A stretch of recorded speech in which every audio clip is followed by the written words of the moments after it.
Welcome, everybody, to Dead Talk Live. I'm your host, Viz, and today we welcome Josh Ruben, Sarah Lynn, writer, director Travis Stevens from the movie A Wounded Fawn, which is now streaming exclusively on Shudder. Guys, thank you so much for being here today. I hope you're all doing well. You have a busy day ahead of you, so let's get right to it. Travis, I want to go ahead and get started with you. The film is told from Josh's character, Bruce, a slightly disturbed individual, to say the least. Did the way you envision Bruce before you started co-writing this script was exactly how you ended up when it was done, or did you have to make a lot of changes along the way? That's a good question. I guess I think of it as similar to when you bake bread. You might have a recipe, you might have the same ingredients, but when you put it in the oven, it's going to come out slightly different each time. And, Josh's version of Bruce had so many different sort of sparks to it that I never imagined. I think there's his playfulness as a performer is something that really sort of made that character so much more interesting than even conceived. I absolutely agree. Josh, you did a brilliant job playing this character. And my question to you is, Bruce, being this complicated character, what were your thoughts when you read the script, and what was your approach on how you were going to play him? Thank you. I mean, just that it was fun as hell. I love the Jalo homage of it all and knowing that it was going to be a practical effects movie. But it read like a dream role. You get to play the bully, the intimidator, the narcissist that then gets terrorized and raked over the coals. Like, what's not to love about that? That it's, a feminist film that I get to play the punching bag after also getting to do the fun stuff of the stunts and kills with the exotic weapon and all that good stuff. So for me, the only acting challenge was like trying not to get caught being funny, not to go for laughs, to bring out an element of, mania, not through a comedic lens, but through more, the lens of a head wound and paranoia. That was the effort for me. Okay, gotcha. Now, Sarah, Meredith, that's your character, is coming off a traumatic relationship. Uh, why do you think Meredith agrees to go to this secluded cabin with someone she barely even knows? Yeah, that's a good question. I think it's reasonable to assume that you're not going to get murdered, even if you are going to a secluded cabin. So I think there's that. Though, of course, there's some risk to going to some, other location or whatever, like some secluded place with someone you don't know. But I think they've had enough dates, they've gotten to know each other well enough that it's reasonable to think that she's probably safe. It's interesting that like even in his kills, Bruce, or with the victims we see in the movie, Bruce doesn't have sex with any of either of the women he kills in this movie, and never really makes a very like a really clear advance sort of sexually. And not that that's like I think that could be one of the reasons why Meredith is like, he's taking it slow, like me. Like, he's not like too pushy. He's nice. This is all like going at a nice pace, And it puts you at a comfort level. That's totally understandable. You have a great line in the first act of the film where your friends ask you, "What are you doing for the weekend?" And you basically flat out tell them, "I'm going to go get laid." yeah, I mean, yeah. truth, honest, and it was great. And it really, do you think that lends to the mindset of Meredith and basically her personal life? Is she a kind of person that needs to be in a relationship, coming off one bad relationship, trying to get into another one to feel whole?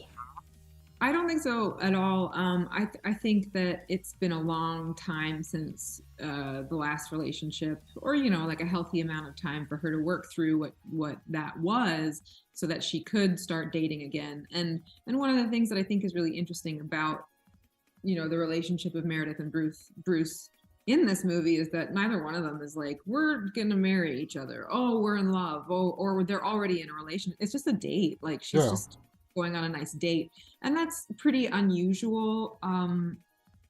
In a lot of movies, you usually sort of like, it's like the big love, or it's like a capital R relationship. So, but absolutely. she's just like, yeah, looking to have some fun. Absolutely. Now, Travis, there's a lot of symbolism in this film. Josh mentioned all the practical effects. Tell us what those figures that we see that are obviously in Bruce's head, what do they mean? Do they have a specific meaning, or do you want to leave it up to the viewers to interpret their own meaning?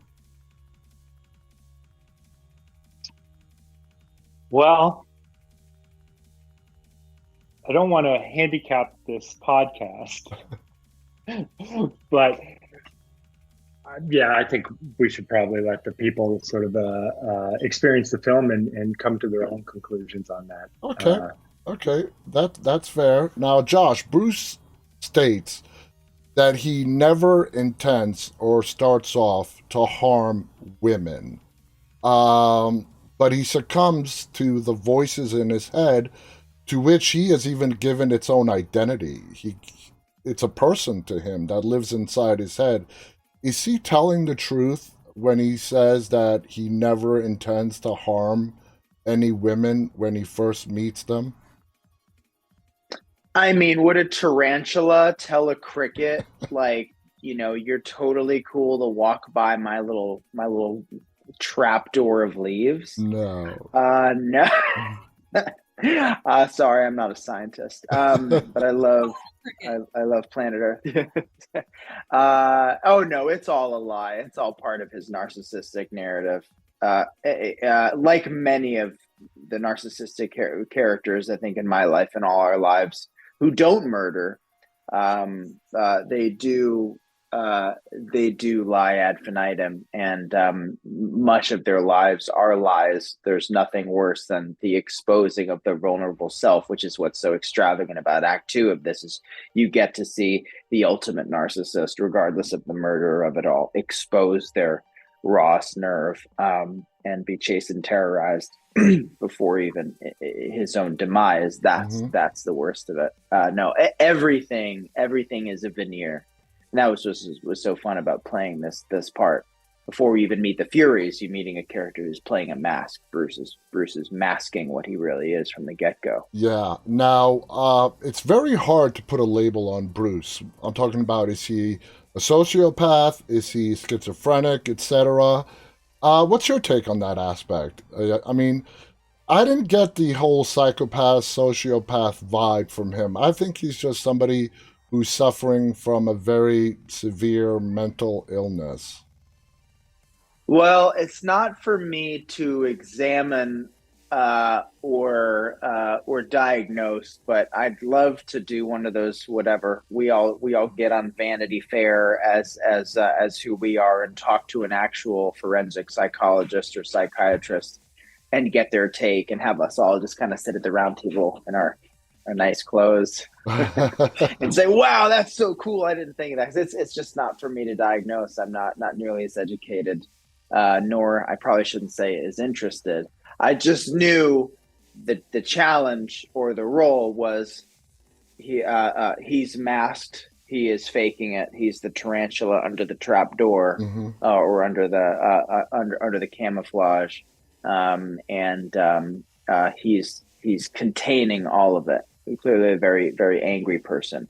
I don't even think he's as remorseful as Dahmer, who tried to drown out the voices with alcohol. I think he's living a very angry life for what that observation is worth.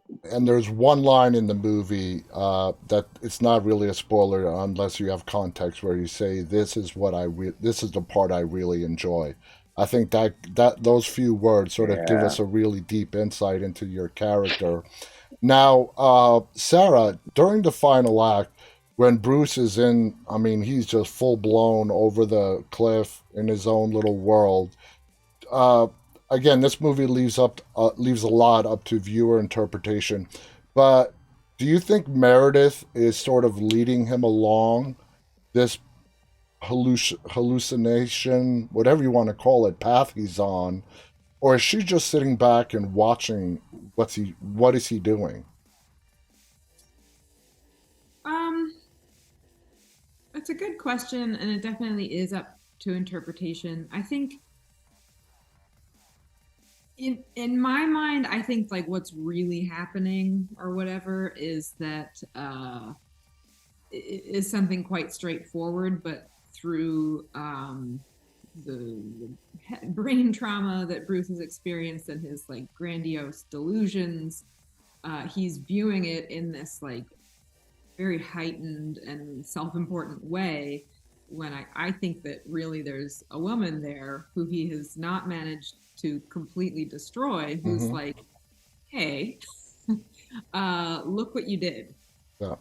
You did this. And so, in terms of like what the audience thinks is happening, that's up to, all of us to determine. But I think at least when I was playing Meredith, it was pretty simple. I don't think she Yeah. would have been aware necessarily of like, the deities involved in this delusion and all of that. And it will leave a lot of viewers asking themselves, what part does Meredith play throughout the entirety of that third act? I mean, it left me very intrigued. Now, Travis, let's talk about the end credits. Not in detail, but the end credits are not your normal ending of a film. Uh, I will admit I don't watch the entirety of end credits, but I made the exception for this film. When did you know you wanted to end the film the way you did? And like I said, we're not giving away any spoilers. We're trying to be as cryptic as possible. But when people see the movie, they'll understand the question.